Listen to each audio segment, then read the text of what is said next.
ನಮಸ್ತೆ ವೀಕ್ಷಕರೇ, C S ಫ್ಯಾಷನ್ಗೆ ಸ್ವಾಗತ. ರುಚಿ ರುಚಿಯಾದ ಮಶ್ರೂಮ್ ಬಿರಿಯಾನಿ ತುಂಬ ಅಂದರೆ ತುಂಬ ರುಚಿಯಾಗಿರುತ್ತೆ. ಮಾಡುವ ವಿಧಾನ ನೋಡೋಣ. ಚಕ್ಕೆ ಒಂದು 3 ಪೀಸ್ ತೊಗೊಂಡಿದ್ದೀನಿ, ಲವಂಗ ಒಂದು 8 ಪೀಸಿ, ಏಲಕ್ಕಿಕಾಯಿ ಬಂದು, ಮರಾಠಿ ಮೊಗ್ಗು ಸ್ವಲ್ಪ, ಕಲ್ಲು ಹೂವು, ಪಲಾವ್ ಎಲೆ ಮತ್ತು ಕಸ್ತೂರಿ ಮೇಥಿ ತೊಗೊಂಡಿದ್ದೀನಿ. 400 ಗ್ರಾಮ್ ಆಗೋಷ್ಟು ಮಶ್ರೂಮ್ ತೊಗೊಂಡಿದ್ದೀನಿ. ಟೊಮೊಟೊ 4 ಕಟ್ ಮಾಡಿ ಇಟ್ಕೊಂಡಿದ್ದೀನಿ. ಹಸಿಮೆಣ್ಸಿನ್ಕಾಯಿ 3 ಕಟ್ ಮಾಡಿ ಇಟ್ಕೊಂಡಿದ್ದೀನಿ. ಈರುಳ್ಳಿ ಸ್ವಲ್ಪ, ಪುದೀನ ಸೊಪ್ಪು ಸ್ವಲ್ಪ, ಕೊತ್ತಂಬರಿ ಸೊಪ್ಪು ಸ್ವಲ್ಪ, ಮೆಂತ್ಯ ಸೊಪ್ಪು ಸ್ವಲ್ಪ, ಶುಂಠಿ ಬೆಳ್ಳುಳ್ಳಿ ಪೇಸ್ಟು ಸ್ವಲ್ಪ. ಎಣ್ಣೆ ಕಾಯಕ್ಕೆ ಇಟ್ಕೊಳ್ಳೋಣ. ಇಲ್ಲಿ 100 ಗ್ರಾಮ್ ಅಷ್ಟು ಎಣ್ಣೆ ಹಾಕ್ಕೊಂಡಿದ್ದೀನಿ. ಹಾಗೆ ಪಲಾವ್ ಎಲೆ ಅದೆಲ್ಲ ಹಾಕ್ಕೊಂಡು ಚೆನ್ನಾಗಿ ಫ್ರೈ ಮಾಡ್ಕೋಬೇಕು. ಫ್ರೈ ಆಗಿದೆ. ಈಗ ಹಸಿಮೆಣ್ಸಿನ್ಕಾಯಿ ಮತ್ತು ಈರುಳ್ಳಿ ಹಾಕ್ಕೊಂಡು ಸ್ವಲ್ಪ ಕಲರ್ ಚೇಂಜ್ ಆಗೋ ತನಕ ನೀಟಾಗಿ ಫ್ರೈ ಮಾಡ್ಕೊಳ್ಳೋಣ. ಫ್ರೈ ಆಗಿದೆ. ಈಗ ಈರುಳ್ಳಿ ಕಲರ್ ಕೂಡ ಚೇಂಜ್ ಆಗಿದೆ. ಈಗ ಶುಂಠಿ ಬೆಳ್ಳುಳ್ಳಿ ಪೇಸ್ಟ್ ಹಾಕ್ಕೊಂಡು ಅದು ಹಸಿ ಸ್ಮೆಲ್ ಹೋಗೋ ತನಕ ನಾವು ನೀಟಾಗಿ ಫ್ರೈ ಮಾಡ್ಕೋಬೇಕು.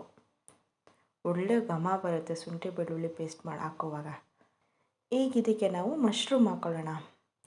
ಮಶ್ರೂಮ್ ಹಾಕ್ಕೊಂಡು 1 ನಿಮಿಷ ನೀಟಾಗಿ ತಿರ್ಗಿಸ್ಕೋಬೇಕು. ನೀಟಾಗಿ ಆಗಿದೆ ಮಶ್ರೂಮ್ ಹಾಕ್ಕೊಂಡು. ಈಗ ಪುದೀನ ಸೊಪ್ಪು, ಕೊತ್ತಂಬರಿ ಸೊಪ್ಪು, ಮೆಂತ್ಯ ಸೊಪ್ಪು ಇದಿಷ್ಟನ್ನು ಹಾಕ್ಕೊಂಡು ನೀಟಾಗಿ ತಿರುಗಿಸ್ಕೋಬೇಕು.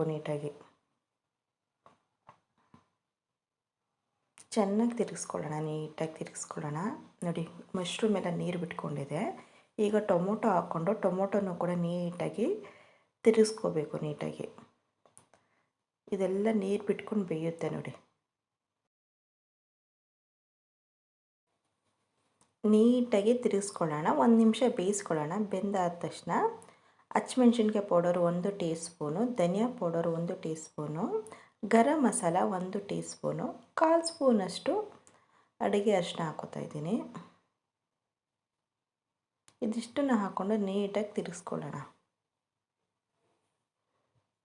ಚೆನ್ನಾಗಿ ತಿರ್ಗಿಸ್ಕೋಬೇಕು. 1 ನಿಮಿಷ ಬೇಯುತ್ತೆ. ಈಗ ಇದಕ್ಕೆ ನಾವು ಮೊಸರು ಹಾಕ್ಕೊಳ್ಳೋಣ. ಒಂದು ಅರ್ಧ ಕಪ್ ಆಗೋಷ್ಟು ಮೊಸರು ಹಾಕ್ಕೊಂಡು ಸ್ವಲ್ಪ ಉಪ್ಪು ಹಾಕ್ಕೊಂಡು ಚೆನ್ನಾಗಿ ತಿರ್ಗಿಸ್ಕೋಬೇಕು. ನೋಡಿ, ಚೆನ್ನಾಗಿ ನೀರು ಬಿಟ್ಕೊಂಡು ಬೇಯ್ತಿದೆ ನೋಡಿ, ಎಣ್ಣೆ ಎಲ್ಲ ಬಿಟ್ಕೊಂಡಿದೆ. ಈಗ ಇದಕ್ಕೆ ಅಕ್ಕಿನ ತೊಳೆದಿಟ್ಕೊಳ್ಳೋಣ. ಒಂದು 5 ನಿಮಿಷ ನೆನೆ ಹಾಕ್ಕೊಂಡಿದ್ದೀನಿ. ಅಕ್ಕಿನ 2 ಸಲ ತೊಳ್ಕೊಂಡು ನೀಟಾಗಿ ಹಾಕ್ಕೊಂಡು ಚೆನ್ನಾಗಿ ತಿರ್ಗಿಸ್ಕೋಬೇಕು. 1 ನಿಮಿಷ ಚೆನ್ನಾಗಿ ಅದು ಮಸಾಲೆಲೆಲ್ಲ ಹೊಂದ್ಕೋಬೇಕು. ಹೀಗೆ ಮಾಡೋದ್ರಿಂದ ಅನ್ನ ಬಿಡಿ ಬಿಡಿ ಆಗುತ್ತೆ, ಚೆನ್ನಾಗೂ ಬರುತ್ತೆ. ಚೆನ್ನಾಗಿ ತಿರುಗಿಸ್ಕೊಳ್ಳೋಣ ನೀಟಾಗಿ, ಜಾಸ್ತಿ ಹೊತ್ತೇನು ಬೇಡ. ಈಗ ಇದಕ್ಕೆ ನೀರು ಹಾಕ್ಕೊಳ್ಳೋಣ. ಆಲ್ರೆಡಿ ಮಶ್ರೂಮ್ ನೀರು ಬಿಟ್ಕೊಂಡಿರೋದ್ರಿಂದ ಸ್ವಲ್ಪ ನೀರು ಕಡಿಮೆನೇ ಹಾಕ್ಕೋಬೇಕು. ನೀರು ಹಾಕ್ಕೊಂಡು ಚೆನ್ನಾಗಿ ಒಂದ್ಸರಿ ತಿರುಗಿಸ್ಕೊಳ್ಳೋಣ ನೀಟಾಗಿ. ಸ್ವಲ್ಪ ಉಪ್ಪು, ರುಚಿಗೆ ತಕ್ಕಷ್ಟು ಉಪ್ಪು ಹಾಕ್ಕೊಳ್ಳಿ ನೋಡಿಕೊಂಡು. ಚೆನ್ನಾಗಿ ಮಿಕ್ಸ್ ಮಾಡಿಕೊಂಡು ಕುಕ್ಕರ್ ಕ್ಲೋಸ್ ಮಾಡಿ 1-2 ವಿಸಲ್ ಬರ್ಸ್ಕೊಂಡ್ರೆ ಸಾಕಾಗುತ್ತೆ. ಆಗಿದೆ ನೋಡಿ ಮಶ್ರೂಮ್ ಬಿರಿಯಾನಿ. ಎಲ್ಲ ಮಸಾಲೆ ಎಲ್ಲ ಸ್ವಲ್ಪ ಮೇಲೆ ಬಂದಿರುತ್ತೆ. ಇದನ್ನು ನೀಟಾಗಿ ಕೆಳಗಡೆಯಿಂದ ನೀಟಾಗಿ ತಿರುಗಿಸ್ಕೋಬೇಕು. ಮಸಾಲೆ ಎಲ್ಲ ಹೊಂದ್ಕೊಳ್ಳೋಂಗೆ.